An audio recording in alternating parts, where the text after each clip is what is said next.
Ladies. Ladies. Wait, is this shit on? I never see if it's. Oh yeah, I think it's on. Whatever. Anyways, tonight we're here tonight on the Then we just got a bunch of wrestling stuff. Um, so one, Drew McIntyre. They're supposedly talking about him coming back. They're trying to negotiate a new contract for him to come back, resign, an extension. But apparently he's not happy at all with the storyline. He's saying that unless they give him a good storyline, like his character, maybe turn him heel or something, he's not going to come back at all. So they're trying to work with him. The plan is they would like to possibly have him for July for Money in the Bank, since they're going to be in England. Obviously, he's from there or close to there. So that's what they're trying to get him back, possibly even before that Money in the Bank show, or maybe have him appear at Money in the Bank. So we'll see how that goes, man.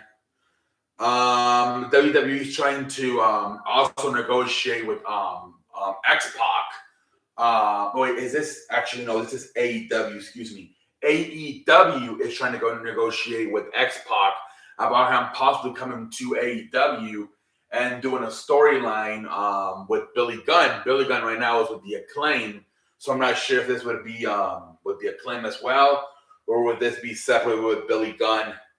But remember last year, or what was it, this past year in January, for the 30-year anniversary of Raw, WWE had a DX reunion, and the only member they couldn't get was Billy Gunn, because Tony Khan said, I'll let him appear on Monday Night Raw, but you guys got to say Billy Gunn from AEW, and WWE was not willing to do that, so they didn't do it. But I'm not sure what if X-Pac has some type of contract with WWE or not. But if he doesn't, I guess you could see this happening. You might still have, I don't know how Triple H and Shawn Michaels will feel about it, though. So it might just be like more of a friendship thing, like that's a competition and a bunch of my friends are with WWE. I don't know. We'll see if that happens or not. Apparently, Disney is interested in having WWE product on their television. So obviously the TV negotiations are coming up soon. Apparently it will not be for ESPN. It would be for FX. I'm not sure what channel. I think I heard of that channel before, but I haven't seen that channel in a while. It's not Fox though, it's FX.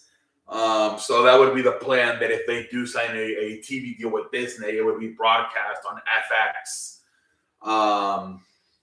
So we'll see how that goes.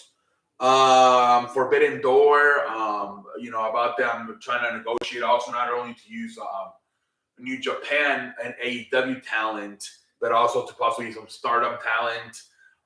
So we have two different wrestling reporters here saying different things. Sean Rossap is saying that there's for sure been negotiations with AEW and Stardom to bring them in.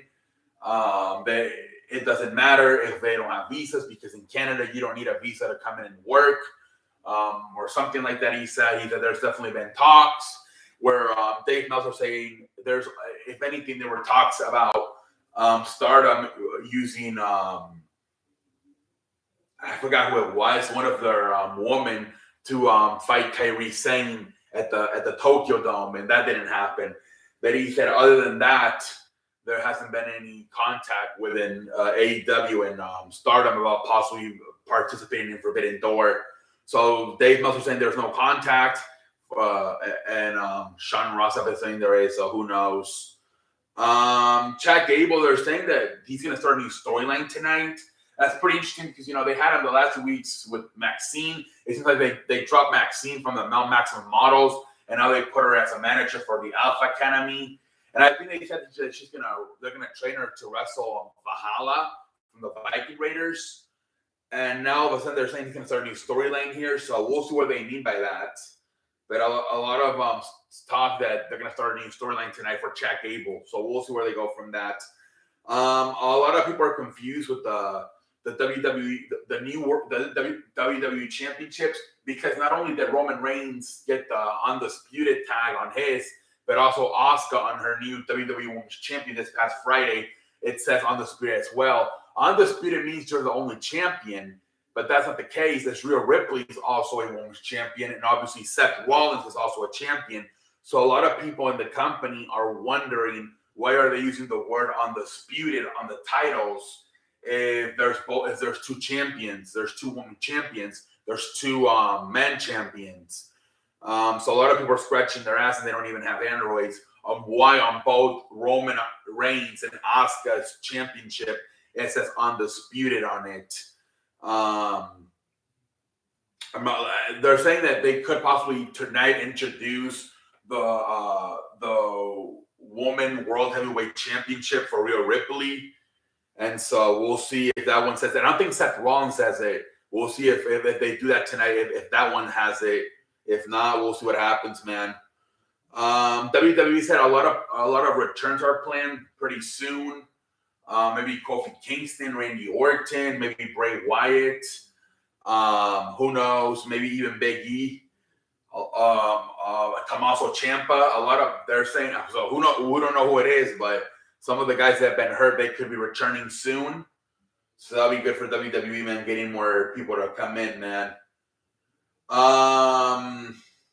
Elias, they're saying his contract was supposed to expire at the finish of last year, but they're saying that because he did take a lot of time off when they were repacking Keratin, then they tried to do the Ezekiel thing, that didn't work. They put him back to Elias.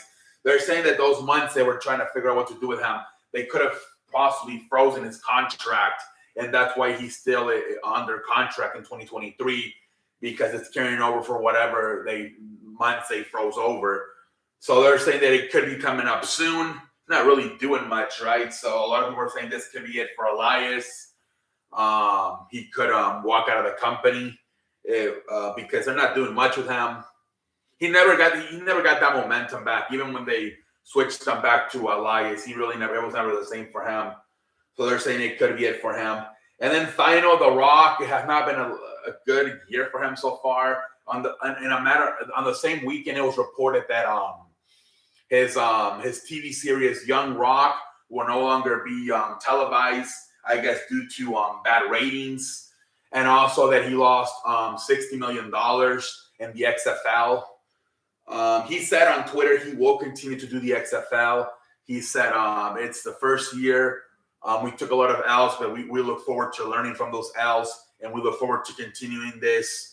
So he said we're coming back. A lot of people on Twitter are telling him to just give up on the XFL, but he doesn't want to. He said he has a bunch of plans to for sure go for year 2. So he, as far as he's concerned, at least right now, he does plan to continue the XFL. And yeah, like I said, his not a good Black Adam didn't do as good as he hoped. But he still has a bunch of money, right? But things not going the greatest for The Rock right now. As in a matter of the same weekend, he lost his TV series Young Rock, and it was reported he lost $60 million in his first year with the XFL. I'm wishing The Rock better luck in the future. He's obviously done a lot of great stuff. He's still one of the highest paid actors in Hollywood. Obviously, he has a bunch of the other things going for him. So Rock, man, keep your head up. Just, it's whatever, just kind of a bad weekend for you, losing your TV series and losing all that money. But, man, keep your head up, Rock. You're just like the Colombian girls stick their ass out, man. Anyways, I think that's about it, ladies and gentlemen. I think that is about it. All right, until next time.